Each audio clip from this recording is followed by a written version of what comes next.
हमने बाहर निकालने का पूरा प्लानिंग किया है।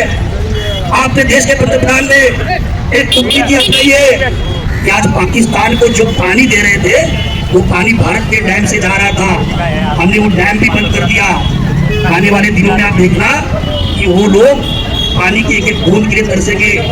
हमारे पास एक दिन पानी हमारे घर पर नहीं आता है बीएमसी का, तो हम विचलित हो जाते कि भाई कैसे होगा।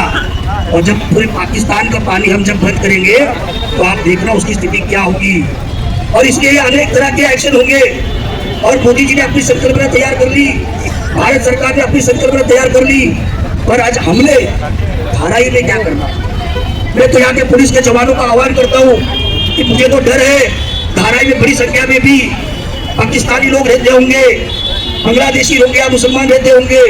उनको ढूंढने की आवश्यकता है, उनको पहचानने की आवश्यकता है, क्योंकि अगर देश ने कभी युद्ध किया तो कभी ये यहाँ पर गृह युद्ध न छेड़ दे। और इसके लिए मेरा आह्वान है यहाँ के प्रशासन से कि आप बड़ी संख्या में मुहिम चलाएं और देशभक्त जो नागरिक कार्यकर्ता है उन्होंने भी आसपास में देखने की आवश्यकता है कि हमारे आसपास कौन रहता है। कहीं वो बांग्लादेशी तो नहीं है, कहीं वो पाकिस्तानी तो नहीं है, कहीं उसका बाप पाकिस्तानी तो नहीं है, वहाँ हिंदुस्तानी होगी और उसको पहचानने की जरूरत है। और इसलिए ये आक्रोश सभा हम हमारे संविधान को मानते हैं, हम परम पूज्य बाबा साहब अम्बेडकर को मानते हैं, हम भारत के संविधान को मानते हैं। और इसके लिए कैंडल मार्च संविधान चौक तक जाएगा। संविधान चौक में बाबा साहब के हम शपथ लेंगे। ये संविधान पे हमला है, ये पाकिस्तान के आतंकवादियों ने संविधान पे हमला किया है और इसके लिए हम उसको छोड़ेंगे नहीं। जो करना है वो करेगी भारत सरकार, पर हम सब देशभक्त कार्यकर्ताओं ने भी इस चीज को ध्यान में रखना है। जिस तरह बच्चों ने आक्रोश प्रकट किया है उस तरह हमने भी हमारा आक्रोश संयम रखते। हमको भारत की भूमि के एक भी व्यक्ति को हमको नुकसान नहीं पहुंचाना है, तो ये भारत अपनी है। जैसे अभी हमारे कृष्णा जी ने बताया कि पहलगाम में कश्मीर में जाने की जरूरत नहीं है, क्योंकि कश्मीर हम पर्यटक करके जाते हैं, हमारे पैसों के पर्यटक से वो जिंदा है। और जब हम जाना बंद करेंगे तो कहाँ से उठाएंगे, कितने आतंकवादी उनको पोसेंगे, कितने पाकिस्तानी उनको पोसेंगे।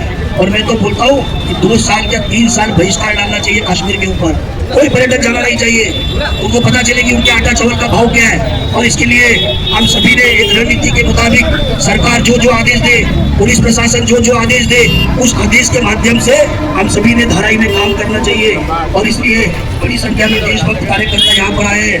हमारी नेता दिव्या ढोले भी यहाँ पर आई है वर्षों से, उनका भी हार्दिक स्वागत करता हूँ। हमारे कृष्णा जी यहाँ पर आए, उनका भी हार्दिक स्वागत करता हूँ। बड़ी संख्या में देशभक्त, राम भक्त, सनातनी हिंदू धर्म के कार्यकर्ता बड़ी संख्या में उपस्थित है। हमारा कोई धर्म से नफरत नहीं, पर आप हमको छेड़ेंगे, आपको छोड़ेंगे भी नहीं, ये भी हम ध्यान रखें। और इसके लिए हम सभी को आह्वान करते हैं, हम प्यार और सौंदर्य का वातावरण चाहते हैं।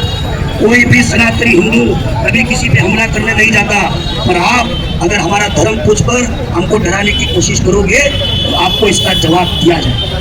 और इसलिए आने वाले दिनों में ऐसी जो बहुत सी आह्वानें हम सबके बीच में आएगी, उन सभी को हम सबको आगे लड़ाई लड़नी है, संघर्ष करना है। पर अभी तो हमको जागरूक होकर इस कैंडल मार्च के माध्यम से आने वाले दिनों के जो भी आह्वान होंगे उसको हम सबको स्वीकारना है। इतनी आप सबको आह्वान करूंगा और आप सबको विनती करूंगा कि बड़ी संख्या में कैंडल मार्च में शामिल होकर हम संविधान चौक तक जाकर वहाँ पर कैंडल जलाकर परम पूज्य बाबा साहब अम्बेडकर के शपथ लेकर, संविधान का शपथ लेकर हम सभी भारत की रक्षा करें, ये प्रण हम सभी लेंगे।